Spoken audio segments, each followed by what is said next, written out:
আসসালামু আলাইকুম প্রিয় শিক্ষার্থীবৃন্দ, আশা করি তোমরা সবাই ভালো আছো, সুস্থ আছো।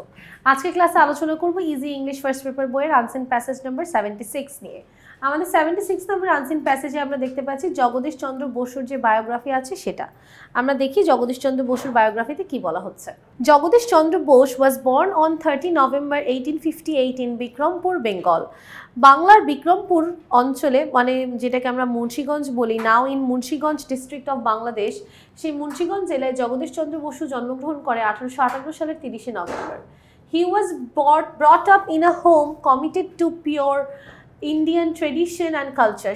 তাকে এমন একটা ঘরে বড় করা হয় যেখানে তারা সম্পূর্ণভাবে ঐতিহ্য সংস্কৃতিতে ভারতীয়ভাবে তারা থাকতো এবং এভাবেই তাকে লালন পালন করা হয়।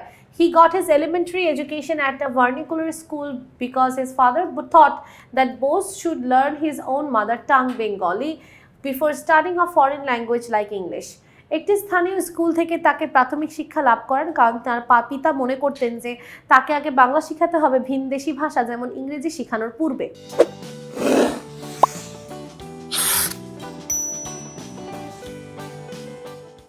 Bose attended Cambridge after studying physics at Calcutta University. Kolkata বিশ্ববিদ্যালয় থেকে ফিজিক্স পদার্থবিজ্ঞান পড়ার পরে সে ক্যামব্রিজ বিশ্ববিদ্যালয়ে যায়। He returned to India in 1884 after completing BSc degree at Cambridge University. Cambridge বিশ্ববিদ্যালয়ে 1884 সালে BSc কমপ্লিট করার পর সে ভারতে ফিরে আসে। The Central Hall of the Royal Society in London was jam-packed with famous scientists on May 10, 1910. অর্থাৎ 1910 সালের 10ই মে লন্ডনের রয়্যাল সোসাইটির কেন্দ্রীয় যেই হলটি ছিল সেখানে বিখ্যাত বিজ্ঞানীদের ভিড়ে পরিপূর্ণ ছিল। এখন সেই ভিড়ে কি হয় দেখেন।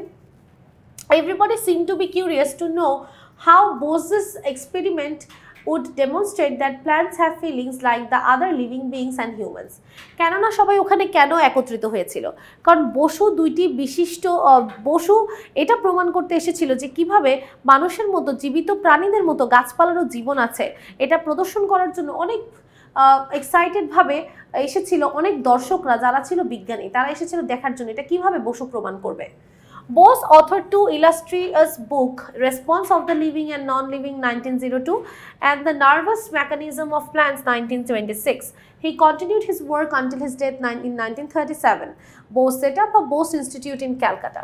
বলছে বসুর লেখা দুটি বই খুব জনপ্রিয়, সেটা হচ্ছে response of the living and non living এবং নার্ভাস মেকানিজম অফ প্ল্যান্টস। সে 1937 সালে মারা যাওয়ার আগ পর্যন্ত গবেষণা চালিয়ে গিয়েছেন। সে কলকাতায় একটা বসু ইনস্টিটিউট প্রতিষ্ঠা করেন। He was selected a fellow of Royal Society in 1920 for his outstanding contribution and achievement. তার অসাধারণ যে অবদান এবং অর্জন আছে সেটার জন্য তাকে রয়্যাল সোসাইটির একজন সদস্য হিসেবে নির্বাচিত করা হয় 1920 সালে। এখন আসেন আমরা এই বায়োগ্রাফির উপরে আমরা এই ইনফরমেশন ট্রান্সফার টেবিলটি সলভ করি। আমাদের প্রথমে আছে হু, হোয়াট, কে বা কি, মানে সাবজেক্ট লিখবো। ইভেন্ট বা অ্যাক্টিভিটি কি ঘটেছিল, ভার্ব। ওয়ার কোথায় ঘটেছিল, স্থান। এবং ওয়েন কখন ঘটেছিল, সময় লিখতে হবে। Dash jam-packed with scientist in London 1901। আচ্ছা, কোন জায়গা বিজ্ঞানীদের দ্বারা পরিপূর্ণ হয়ে গিয়েছিল, এই যে এখানে উত্তর দেওয়া আছে, the central hall of royal society. অর্থাৎ রয়্যাল সোসাইটির যে কেন্দ্রীয় হল ছিল সেটা বিজ্ঞানীদের দ্বারা পুরো পরিপূর্ণভাবে ভরে গিয়েছিল। Jagadish Chandra completed BSc 1884। কোন জায়গা থেকে সে বিএসসি কমপ্লিট করে? আমরা জানি at Cambridge University. He set up Bose institute at Calcutta. সে ক্যালকাটা বা কলকাতায় বোস ইনস্টিটিউট প্রতিষ্ঠা করেন। কবে? তার মৃত্যুর ঠিক আগে, অর্থাৎ 1937 সালে। তারপরে বলছে হি ওয়াজ বর্ন ইন 1858। 1858 সালে জন্মগ্রহণ করে। ওয়ার কোথায়? ইন মুন্সিগঞ্জ। সে বিক্রমপুরে, যেটাকে আমরা বর্তমানে মুন্সিগঞ্জের আন্ডারে আছে, সেখানে সে জন্মগ্রহণ করে। He was elected the Fellow of Royal Society. কত সালে তাকে রয়্যাল সোসাইটির সদস্য হিসেবে নির্বাচিত করা হয়? সেটা হচ্ছে 1920 সালে। আসেন আমরা দেখে নেই জগদীশ চন্দ্র বসুর উপরের সামারি। জগদীশ চন্দ্র বোস ওয়াজ আ রিনাউন্ড সায়েন্টিস্ট। প্রথমেই আমরা তার ইন্ট্রোডাকশনে বলতে পারি যে সে খুবই জনপ্রিয় একজন বিজ্ঞানী ছিল। He was an early writer of science fiction. সে সায়েন্স ফিকশন অর্থাৎ বৈজ্ঞানিক বিভিন্ন কিছু একজন লেখক ছিল, অর্থাৎ সে বৈজ্ঞানিক বিভিন্ন কাহিনী লিখত। He is considered the father of Bengali science fiction. তাকে সায়েন্স ফিকশনের জনক বলা হয়। Living in British India he pioneered the investigation of radio and microwave optics. সে যখন ব্রিটিশ বা ব্রিটেনে থাকতো তখন সে দুটি জিনিস আবিষ্কার করে, একটা হচ্ছে radio and microwave optics. He made significant contribution to plant science, অর্থাৎ সে এটাও প্রমাণ করে যে কি গাছপালারও প্রাণ আছে, এটা সে প্রমাণ করে। He was the first to prove that plants have feelings, অনুভূতি আছে লাইক দোজ অফ হিউম্যানস, যেমন মানুষের আছে।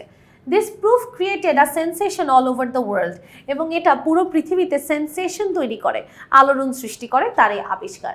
দেখেন আমরা কিন্তু এখানে জগদীশ চন্দ্র বসুর সব কিছু বলিনি, কবে লেখাপড়া করেছে, কি করেছে, জাস্ট ইম্পর্টেন্ট টপিকগুলো তুলে ধরবো, কারণ আমরা জানি সামারি মানেই হচ্ছে শর্টকাটভাবে আমাদের প্যাসেজের 1/3 লিখতে হবে, অর্থাৎ প্যাসেজে যতটুকু আছে সেটা 1/3 আমরা লিখবো, ঠিক আছে?